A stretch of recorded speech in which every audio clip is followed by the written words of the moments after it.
সেই জন্যই তারা একটা গুপ্ত শব্দকে উল্লেখ করে তারা ছাত্র দলের উপর হামলা করে বাংলাদেশের গণতন্ত্রের উপর আঘাত করেছে। মাননীয় স্পিকার, আমি পাহাড়ের জনগণকে ধন্যবাদ জানাতে চাই। পাহাড়ের জনগণ, পাহাড়ি বাঙালি সবাই আমাকে তৃতীয়বারের মতো নির্বাচিত করেছে। সেই পাহাড়ের গণমানুষের জন্য, পাহাড়ের শান্তি প্রতিষ্ঠার জন্য, আমি টেকসই শান্তি প্রতিষ্ঠার জন্য মাননীয় প্রধানমন্ত্রীর দৃষ্টি আকর্ষণ করছি। এই সংসদে আমরা নির্বাচিত হয়ে আসছি কথা বলার জন্য।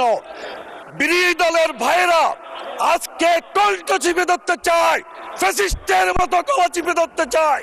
তার প্রকাশ এখানে চট্টগ্রামের ছাত্রদল একটা শব্দ লিখেছিল গুপ্ত। এই গুপ্ত শব্দের সাথে তো কোনোভাবে সংশ্লিষ্টতা নেই। গুপ্ত